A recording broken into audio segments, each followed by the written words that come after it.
Sounds good. Here's somebody with a troubled past, drawn into the spotlight of a story that's already begun. We're already at a crossroads. Choosing a path in life is that fork in the road where you make a choice or simply stop living. But for you, it's not only a crossroad, but a choice, a reflection of your key, the primal energy that flows through everything. Let me introduce myself. I'm the light and bright side of you, or your inner voice to be precise, an echo of balance and consequence of your actions as you move forward. Seems more like you're being light-headed if you ask me, but you'll come around eventually. But what comes around goes all the way back around. So, it's better to stick to your instincts. You can't fight what's in your nature. In your nature, and here I was hoping we'd be all about natural selection, survival of the strongest and so forth. If that's not instinct, then I don't know what is. Ha! Natural selection is all about evolution and progress, and as soon as there's enough light, darkness will disappear.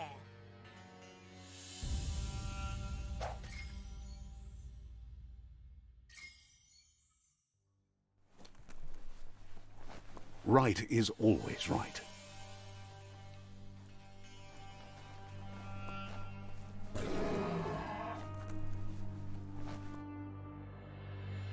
Stories of death and the bodies left behind, a reminder that we're at the mercy of nature and the one that preys on others.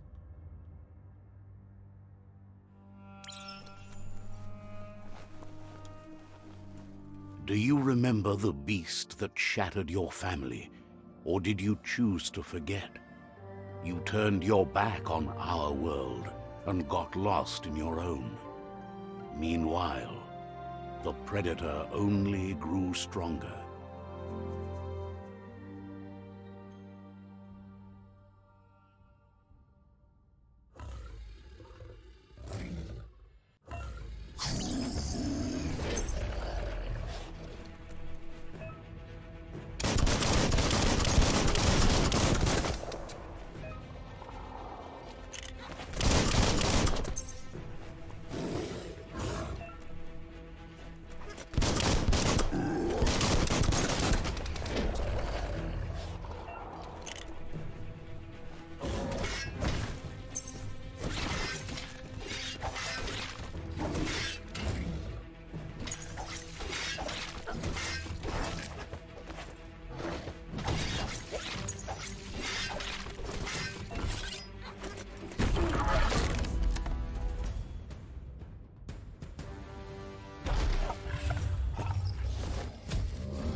Better make a run for it. This is not the time nor place to end this story.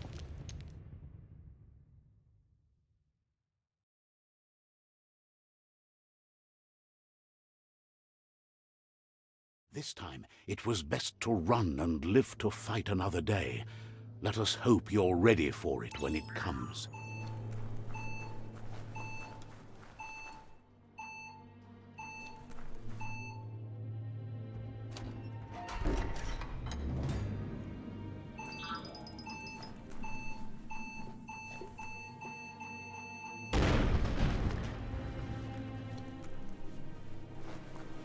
The predator isn't the only threat. The wildlife started to mutate when the end of days began, and the tree of life started to die.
Oil sludges everywhere.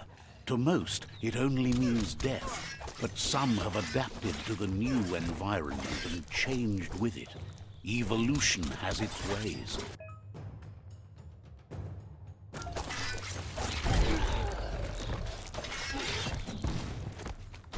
Got one.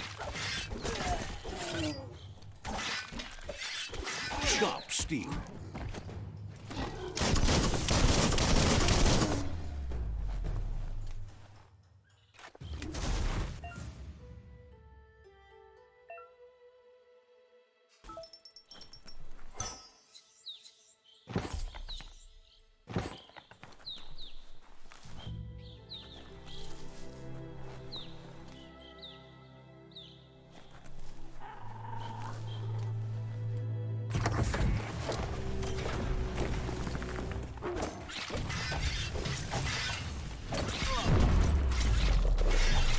Hey, nice shot.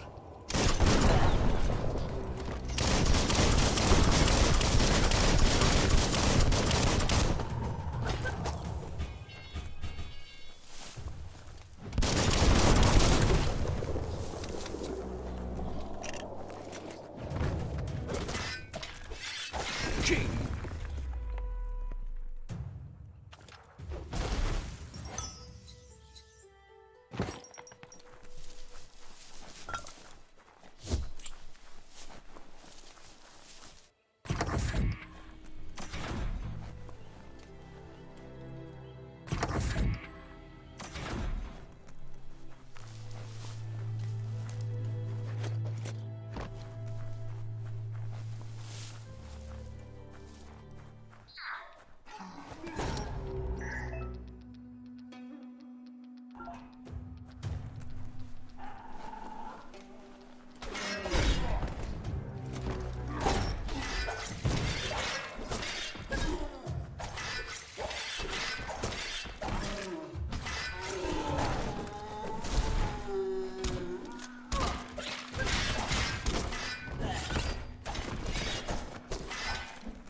Getting swole.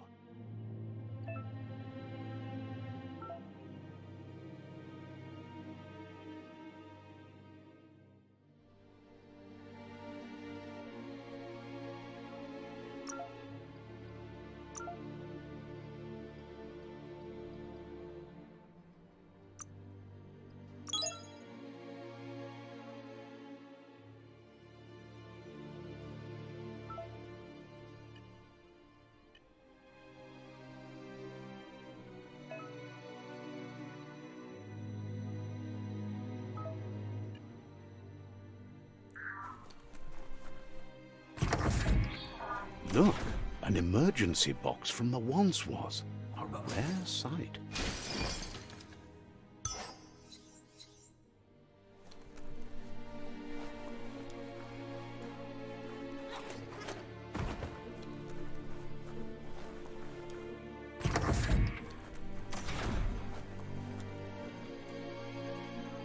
That pipe looks weak. The claw bar should come in handy.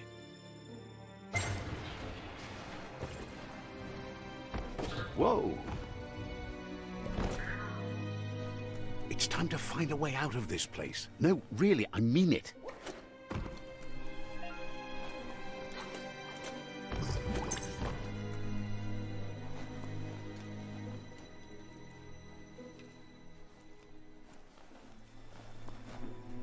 The Morks produce biomatter in their multi-organ that they shed under distress. Blobs that affect the cellular coding strand of any living being when absorbed, including you.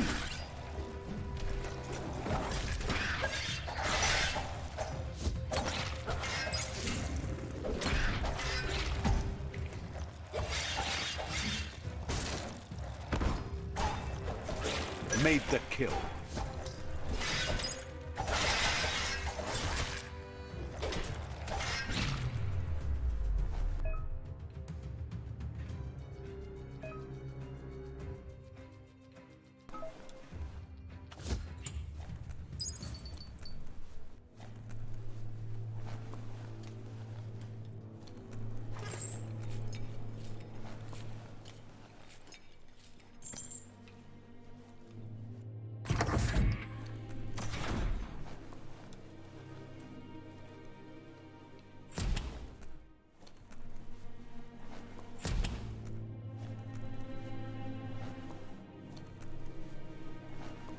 Toxanol built vessels called arks to save themselves from the impending doom. But was it too late? It is only from the flight logs of the single ark they left behind that we know other arks traveled through the sky and beyond. It seems those that came before us never lost hope in finding a new home for their kind.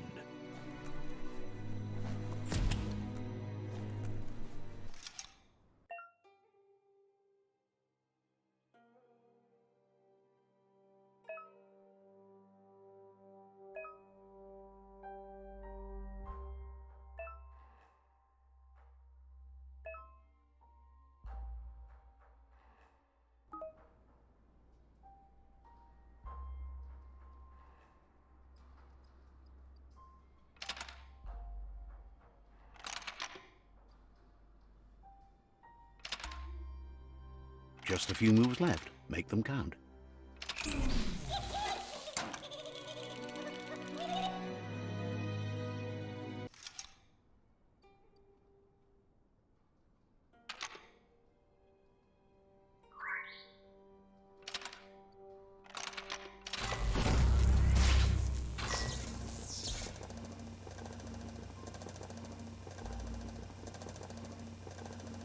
There are few records of the chain of events that led to the big apocalypse eons ago, but it's clear the world wasn't prepared for how recklessly the Toxanol Corporation would make its mark on the world.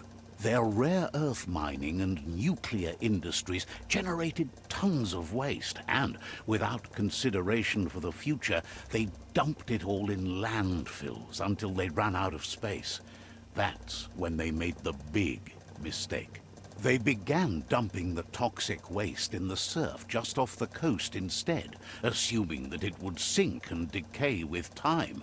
And they were right, but no one was prepared for what was about to unfold. Once in the surf, the radiation interfered with the genetics of the wildlife and created bizarre mutations in their offspring. It had an inconceivable impact on biodiversity and the entire ecosystem. The world as they knew it crumbled as nature retaliated. It would never be the same again, and what remained of it became ours.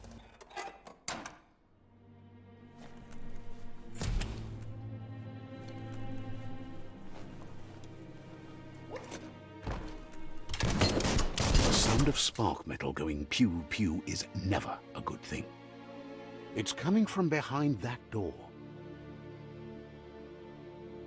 A warning label. The box looks like a potential brain melt. It's going to take a bit of puzzling to short-circuit the door.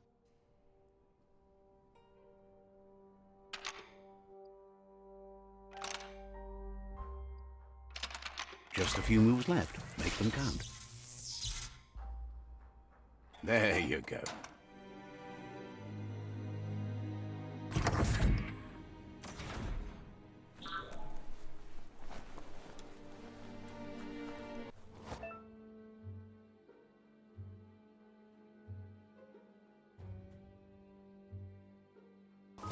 The wheeled one is outnumbered. You'd better help him out.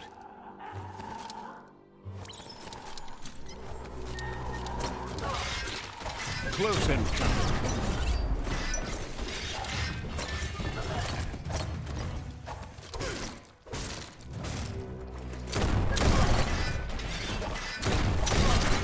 Put an end to him. Now that's a flesh wound.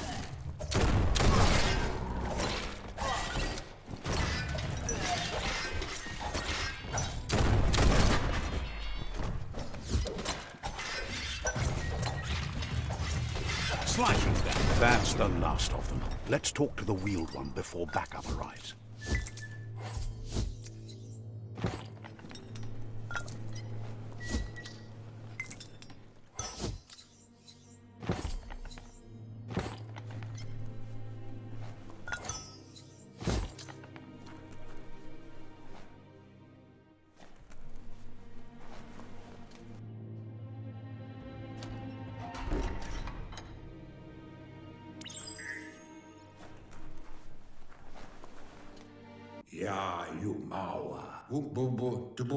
He wants to thank you for taking his side against the scavengers. He sounds familiar. You just can't figure out why. He presents himself as out of date. He knows he's way overdue, but he hasn't given up. He doesn't seem surprised that you don't recognize him. You were just a child back then, the night everything changed. There have been rumors of a one-eyed Ronin seen outside the Great Wall, and he's happy to see it's true. The legend of the one-eyed child that grew up as an outcast is old and sad. The child could have been anyone, but the evil it had fled had left a mark, a facial scar to remember the past.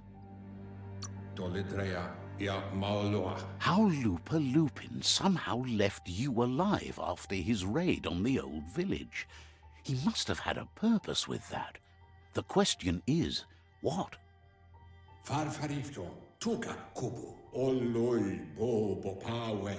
There's no doubt you're the child, and that what Lupa Lupin did to your village, your Muma and Popsy, was the beginning of the end. He says it has taken you a long time to bring the past back up to the present, to find your way back, but he's grateful you have. It was after the attack that the unity fell apart. Your Muma's disciples divided and formed tribes as a reaction to the blight that had fallen upon the land. After the old village was destroyed and you disappeared, a struggle between the families erupted, and over time, the disciples turned against each other. Had it not been for the Tree of Life, no one would have survived. He hopes you at least remember the tree.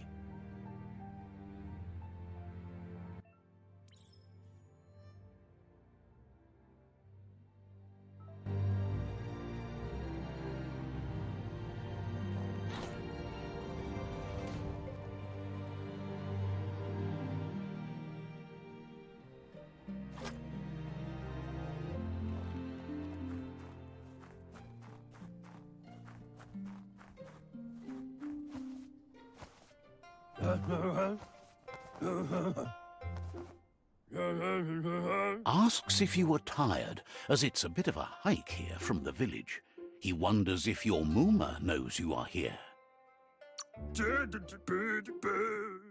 You're such a good child, so you probably did. Even the young forget.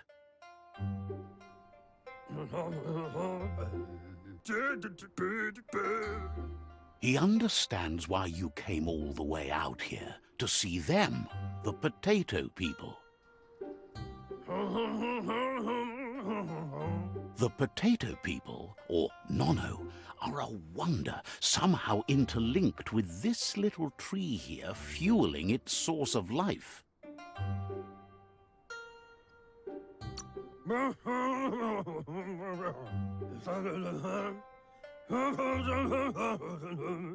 You might be right. Like potatoes, they're packed with energy, an excellent source of ki. The Nono prefer to hide in glitter grass. He says you should get over there and ruffle it. See if you can make one come out of hiding.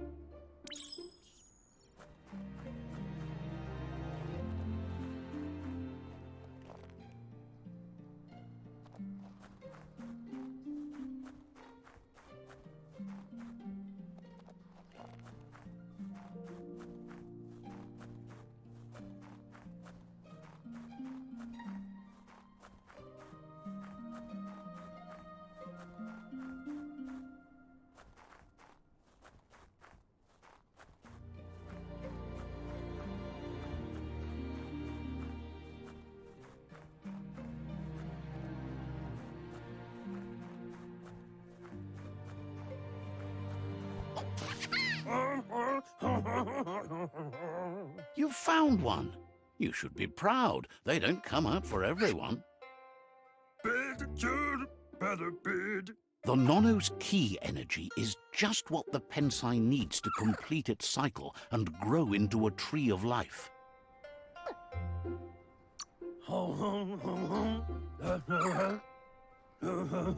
Only time will tell.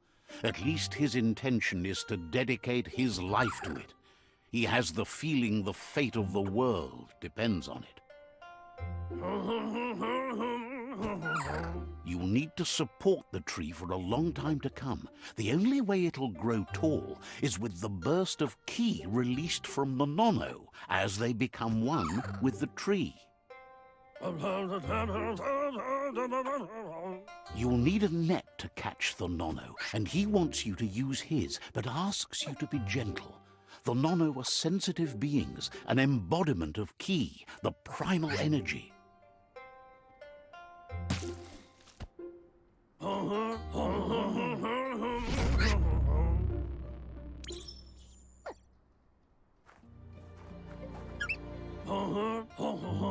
You handle that net like you've never done anything else. He's impressed. He's grateful for all the help he can get. There's lots of Nono out there that need to be guided to the roots of the Pensai tree. Oh, it'll need a continuous flux of ki over the 12 months to come, so countless, he'd say.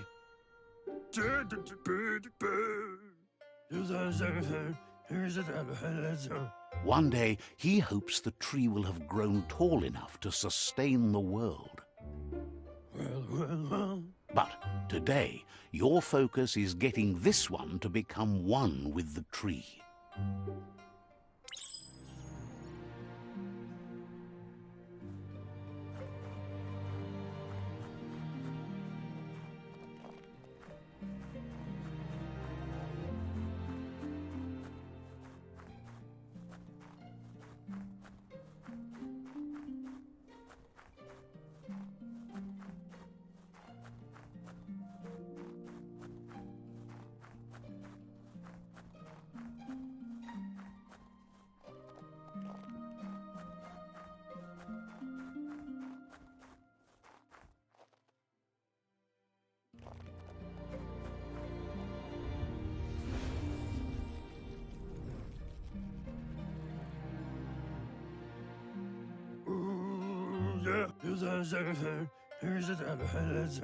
Now that you've seen the Nono's connection with the tree with your own eyes, you have no reason to doubt.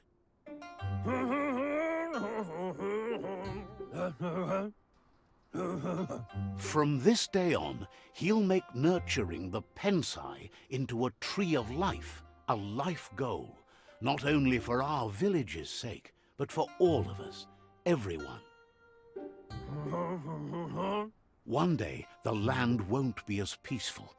Not even your Muma will be able to protect us. You can already see the effects from how reckless those before us acted, and unless something changes, we're doomed. The land won't survive the side effects of the old world's industrial advances. He says you'd better hurry back to the village before your Muma comes looking for you. You did good here today.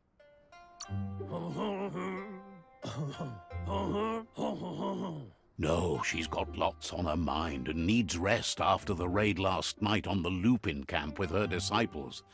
Wonders if they let the Predator family live or not.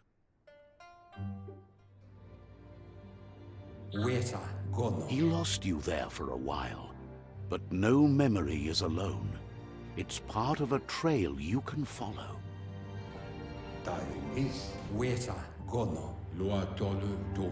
He says he remembers every single day he devoted to growing the Tree of Life, but now he's afraid it might be in vain. The tree started to die when the end of days begun, and it wasn't long after that that the World Eaters arrived.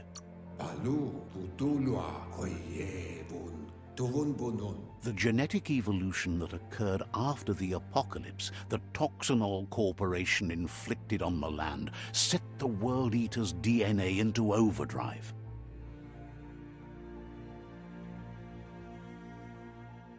His friend Gizmo is working on a Mekton and needs help defeating the Jumbo Puff at the end of the West Route. Wiz is still repairing his octopod to confront the Merc Puff that dwells deep down under the surface at the end of the Northwest Route. Nocco has tamed the Midget and is preparing to take on the Hoof Puff at the end of the East Route. Finally, Goop is almost done with the Goo Glide, a machine able to ride the waves of the surf all the way out to the Porky Puff at the end of the route to the southeast. Out of Date says his friends are gearing up to stop the World Eaters. There's one at the end of each route. The road ahead won't be easy, but he's counting on your support. His friends aren't strong enough to end this on their own.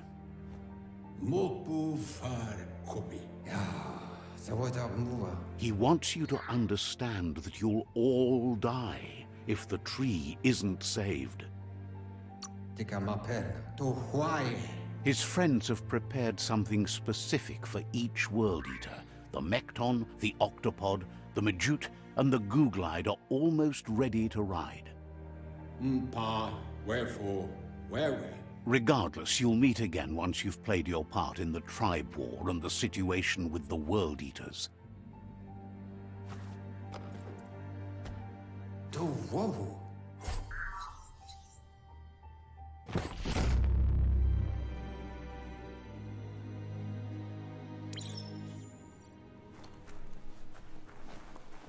You're getting the hang of it.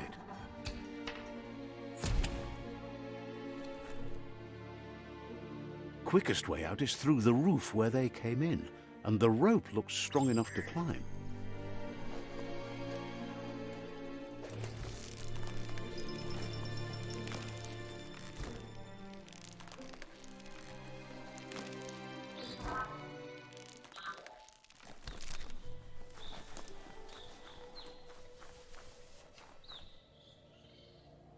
Know that the Tree of Life is dying. Its days are numbered. Without help, it can't endure the environmental change and assault from the World Eaters.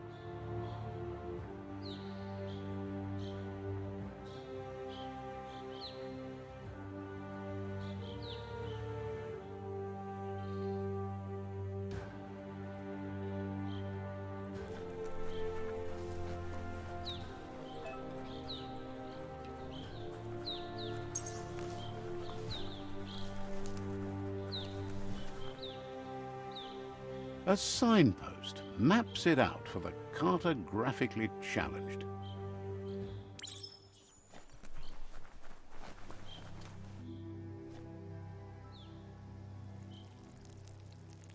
Let's see.